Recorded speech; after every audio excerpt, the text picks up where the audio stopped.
Di mana identiti bahasa Melayu? Di mana identiti Malaysia? Kalau nak dilihat di Kuala Lumpur.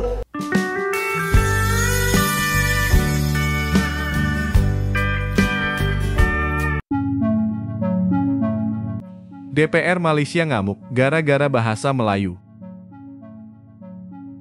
Ya, Dewan Perwakilan Rakyat DPR Malaysia dibuat geram setelah melihat kondisi bahasa Melayu yang kian terpinggirkan di negaranya sendiri. Para anggota Dewan meluapkan kemarahan dalam sidang, menilai bahwa bahasa kebangsaan itu sudah tidak lagi dihargai baik oleh pejabat pemerintah maupun masyarakat umum. Ironisnya, bahasa yang dahulu dijunjung tinggi sebagai identitas bangsa kini justru kalah pamor oleh bahasa Inggris, bahkan di instansi resmi pemerintahan sekalipun. Kemarahan itu memuncak ketika beberapa pejabat tinggi Malaysia kedapatan memberikan pidato dan laporan resmi dalam bahasa Inggris, sementara bahasa Melayu hanya dijadikan pelengkap simbolik. DPR menilai hal ini sebagai bentuk pengkhianatan terhadap warisan budaya bangsa dan mencerminkan rendahnya rasa kebanggaan nasional. Beberapa anggota Dewan bahkan menuduh pemerintah gagal menjaga marwah bahasa Melayu sebagai bahasa persatuan. Di mana identiti bahasa Melayu? Di mana identiti Malaysia? Kalau nak dilihat di Kuala Lumpur, kalau sudah tidak ada tulisan-tulisan Melayu dipaparkan dalam papan-papan tanah di tengah-tengah ibu kota, kota raya. Kenapa dalam ibu negara kita, Kuala Lumpur, negara Malaysia ni ada ibu negara? Nak melihat identiti Malaysia, melihat identiti negara, lihat di Kuala Lumpur. Kenapa di Kuala Lumpur kita tidak boleh patuh kepada arahan DBKL untuk meletakkan penggunaan papan tanah bahasa Melayu? Boleh guna bahasa lain, tapi bahasa Melayu itu bahasa yang utama. Titah Tuanku Yang Duli Yang Maha Mulia Tuanku menyebut mesti dijaga kedaulatan negara ni walaupun hanya seketul batu karang. Saya nak menyentuh tentang isu bahasa Melayu.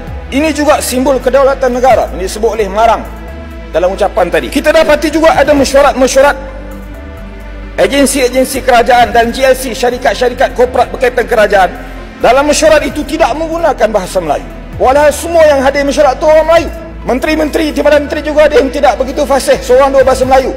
Timbalan speaker fasih bahasa Melayu. Terima kasih. Sepatutnya perkara ini menjadi perkara asas yang mesti semua orang hormati dan semua orang kena faham. Berapa puluh tahun negara kita merdeka menggunakan bahasa Melayu, tidak ada masalah pun. Kenapa sekarang mula ditimbulkan polemik itu? Kita juga dapati suatu perkara yang telah pun merobek ataupun mengusik keharmonian sosial ini ialah apabila berlaku di Universiti Melaya dalam Spring Festival Gala 2025 Januari baru-baru ini, lagu negara lain dinyanyikan terlebih awal berbanding lagu kebangsaan. Ini tidak patut berlaku. Sepatutnya lagu negara kita, lagu kebangsaan inilah dinyanyikan dahulu, paling awal dalam mana-mana majlis. Kenapa perlu nyanyi lagu negara lain? Kita duduk di bumi Malaysia. Kalau kita pergi negara itu nyanyi lagu negara itu munasabah. Tapi duduk di bumi Malaysia, tanah Melayu, nyanyilah lagu negara kita, apa nak malu? Itu identiti kita yang kita kena jaga. Itu juga termasuk dalam kedaulatan negara yang ditegur, disebut dengan tegas oleh Duli Yang Maha Mulia Yang di-Pertuan Agong. Ada juga video paparan Tahun Melawat Malaysia 2006 yang tadi dipaparkan, video masjid yang telah pun kita sebut sebelum ni. Itu salah satu perkara yang kita tegur. Maka Tuan Puan Yang di-Pertua, kerajaan, ahli parlimen, ahli politik, semua pihak sebelah sini ataupun sebelah sana perlu bertegas dalam hal ini. Jangan biarkan ianya berulang, kerana inilah penyebab kepada berlakunya ketidakharmonian dalam negara kita. Sepatutnya kita Menteri KPKT baru keluar berita. Betul. Sudah nyatakan tiada orang boleh larang kami menggunakan makanan lain pun no problem. Tapi identiti Malaysia tu kena ada. Biar datang ke Malaysia dan tengok ini Malaysia. Dia tak nak datang, ini ialah negara lain. Kalau kita pergi Korea, kan kawan tersebut tadi, pergi Korea, kita ni Korea. Kalau pergi Jepun, ini Jepun, kita tahu. Tak pula mengurangkan pelancongan kalau kita tunjukkan identiti Malaysia. Malaysia mesti. Dan kita tahu bahawa orang nak tengok bahasa Malaysia ni bahasa yang mudah dipelajari. Kenapa kita mesti nak tukar pula? Ini pelbagai bahasa, pelbagai budaya. Pelbagai itu ialah dalam arti kata pelaksanaan. Tapi dari segi undang-undang termaktub bahawa bahasa Malaysia adalah bahasa rasmi dan kita mesti menunjukkan identiti kita. Boleh celah, Arau. Antara bahasa Cina dan bahasa Tamil juga salah satu identiti Malaysia. Ni, itu kita dah tahu. Arau, kamu tak boleh jawab. Arau sudah jam lah. Arau sudah jam. Bahasa Cina dan bahasa Tamil dan bahasa Inggeris juga salah satu identiti Malaysia. Saya tak bagi pun. Baik. Jawablah Arau, jawab saja. Ya atau Jawab tidak?